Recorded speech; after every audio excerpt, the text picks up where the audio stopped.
San Francisco's sinking, tilting Millennium Tower. Millennium Tower. Millennium Tower. Millennium Tower. Millennium Tower. Millennium Tower. It tilted 5 more inches. Moving more than an inch, sinking more than an inch just in the past month. In 2025, engineers in San Francisco announced they had finished a $100 million repair on a tilting skyscraper. The Millennium Tower had been sinking and leaning for years. The repair was supposed to stop it. Today, in 2026, the tower is still tilting. Some engineers say the fix is working. Others say it failed. 419 residents still live inside, in condos worth millions of dollars each, watching the cracks spread across their walls. This is the story of how San Francisco spent $100 million trying to save a tower that may have been doomed from the day it was built. And it is the story of a debate that engineers, residents, and the city itself still cannot resolve. To understand the debate, you have to go back to the year 2009. San Francisco was emerging from the financial crisis. The tech industry was booming. Wealthy software engineers, finance executives, and venture capitalists were flooding into the city with new money and nowhere to spend it. The skyscrapers downtown were all offices, not residential. The Victorian houses in the hills were beautiful but old. There was no luxury high-rise built for the new class of tech millionaires. The market was wide open. A developer called Mission Street Development saw the opportunity. They proposed building the tallest residential tower the city had ever seen, 58 floors, 419 luxury units, penthouses on the top floors priced at $20 million each. The total construction cost would be $350 million. The building would be called the Millennium Tower. The location would be 301 Mission Street, just 2 blocks from the financial district, with views of the bay and the Bay Bridge. The marketing was perfect. The architect designed the tower to look like a dark blue glass crystal piercing the sky. The lobby would feature Italian marble, a curated art collection, and a concierge desk staffed 24 hours a day. The amenities would include a wine cellar, a private movie theater, a fitness center with sweeping views of the bay, and a residence lounge designed by one of the most famous interior designers in the country. The marketing brochures called it the most luxurious address west of Manhattan. Buyers started lining up before construction was even finished. In 2009, the Millennium Tower opened. The building sold out within months. Tech billionaires bought multiple units. San Francisco sports executives, former football players, and Silicon Valley founders moved in. Newspapers held the building up as the future of luxury urban living in America. Every real estate magazine, every architecture publication, every business journal called it a masterpiece. The developer made hundreds of millions of dollars in profit. The architect won design awards. The building became the symbol of a new post-crisis San Francisco. Nobody knew in 2009 that the building was already sinking. The discovery came in 2016. 7 years after the tower opened, the Homeowners Association, the HOA, was reviewing routine maintenance reports. The reports flagged a problem. The building had sunk 16 inches into the ground. That was 3 times more than what the original engineers had predicted for the entire 50-year forecast. And the building was leaning toward the northwest. It had tilted 6 inches off vertical. The HOA hired their own independent structural engineers to investigate. The engineers found something shocking. The original foundation design had not anchored the building to bedrock. Instead, the foundation used what are called friction piles. Friction piles are long concrete columns driven into soft soil. They rely on the friction between the soil and the column to hold up the building. They are cheaper than drilling all the way down to bedrock, which in San Francisco can be more than 200 feet underground. The original developer had saved tens of millions of dollars in construction costs by choosing friction piles instead. The problem was the soil. San Francisco is built on what is called bay mud. Bay mud is a soft clay deposit that was once the bottom of the San Francisco Bay millions of years ago. When the city expanded in the 1800s, developers filled in parts of the bay with dirt and sand. The downtown area where the Millennium Tower stands is built on this old fill. Friction piles in this soft fill cannot support a 58-story tower forever. The weight slowly squeezes the soil. The soil compresses, the building sinks. When the discovery became public in 2016, panic spread through the building. Owners had paid millions of dollars for units that were now legally impossible to sell. Some had taken out enormous mortgages. Some had moved their families across the country to live there. Some had retired into the building, expecting it to be their forever home. All of them were suddenly trapped. They could not sell.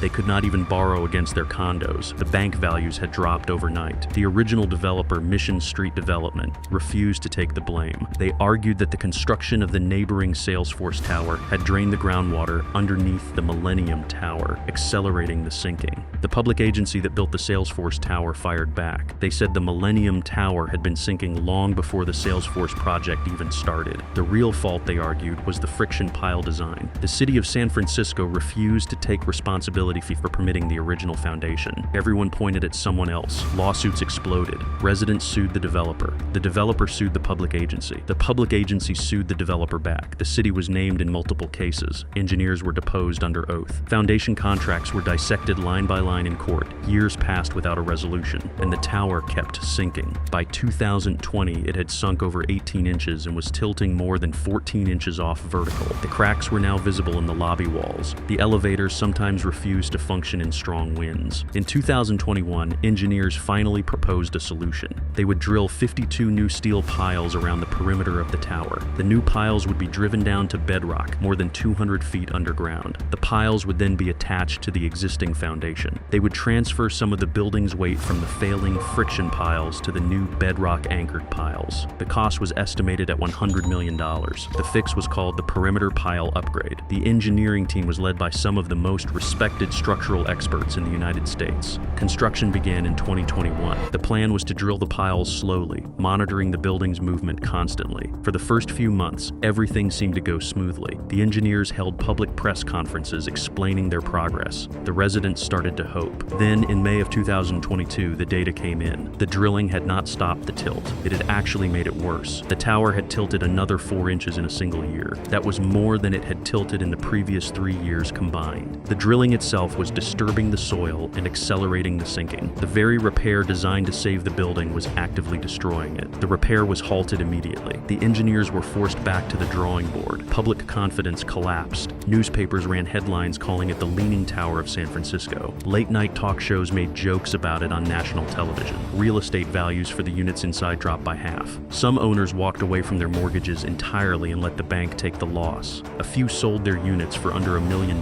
just to escape the building. The engineering team had to redesign everything. The new plan, finalized in 2023, used fewer piles installed in a different sequence. Instead of 52 piles, they would drill only 18. The piles would be installed slower, with longer breaks between each one to let the soil stabilize between each installation. The cost climbed past $110 million, then past $120 million.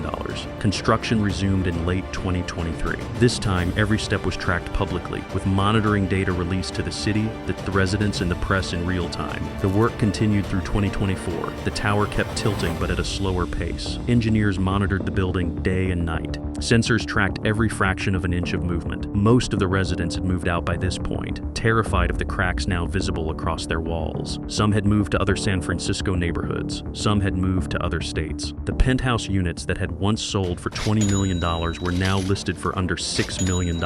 Almost nobody was buying. In the spring of 2025, the engineering team made an announcement. The perimeter pile upgrade was complete. The building, they said, was stabilizing. The rate of sinking had dropped by 90%. The tilt had not reversed, but it had stopped getting worse. They declared the repair a success. The city held a press conference. The residents who remained received a letter saying it was safe to come home. This is where the current debate begins. On one side are the engineers who designed and installed the repair. They argue that the fix did exactly what it was supposed to do. The building can never be made vertical again. That tilt is permanent, but the rate of sinking has slowed dramatically. Sensors show movement of less than 1/10 of an inch per month. At that rate, they say, the building will be structurally safe for residents for the next 50 years or longer. The fix worked. Mission accomplished. They point to the data, they point to the modeling, and they point to their decades of experience. They built the repair, they argue, and they understand it better than anyone else. On the other side are independent engineers, structural experts who were not involved in the repair, and a group of residents who have been monitoring the data themselves. They argue that the fix did not actually stop the problem. The rate of sinking did slow, but it had also slowed naturally as the original friction piles continued to settle. The building, they say, would have stabilized on its own without any repair at all. The $100 million fix did nothing. The tower is still tilting 22 inches off vertical. It is still cracking. The elevators still struggle in strong winds. And in an earthquake, the independent engineers warn the modified foundation could fail catastrophically. The two sets of piles, friction, and bedrock will move differently during during a quake. The connection between them, they argue, was never designed to handle that stress. Both sides have credentials, both sides have data, both sides have respected names backing them,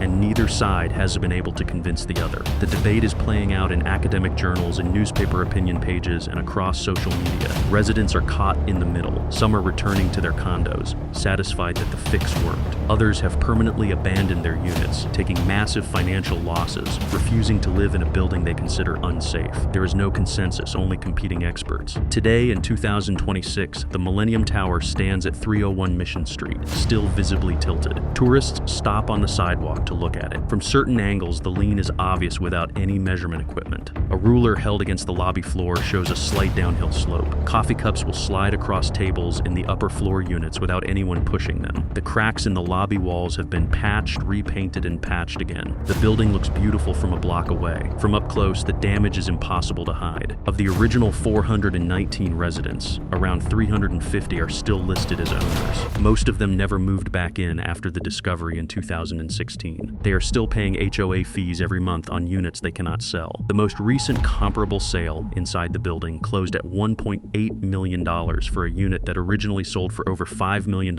in 2011. Some owners have stopped paying the HOA fees entirely. The building is now suing some of its own residents. The repair has not been universally accepted. The legal disputes have not been fully resolved. The original developer settled with residents for hundreds of millions of dollars, but the question of who exactly is responsible has never been answered in court. The case was settled, sealed, and quietly closed. For the city of San Francisco, the Millennium Tower has become a warning sign. After the discovery in 2016, the city audited every other major residential skyscraper built since 2000. They found that more than a dozen high-rise buildings in downtown San Francisco are also slowly sinking. None as dramatically as the Millennium Tower, but all of them sinking. The same friction pile foundation design that failed at the Millennium Tower was used in many of those other buildings. The same engineers warned that similar problems may be waiting to happen. So the question that started this video remains unanswered. Did the $100 million repair actually work? The data shows the building is stabilizing, but it is also still tilting. The fix may have saved the building, or it may have just delayed a more expensive failure. We may not find out for another decade. If you ask any San Franciscan today whether the Millennium Tower is safe,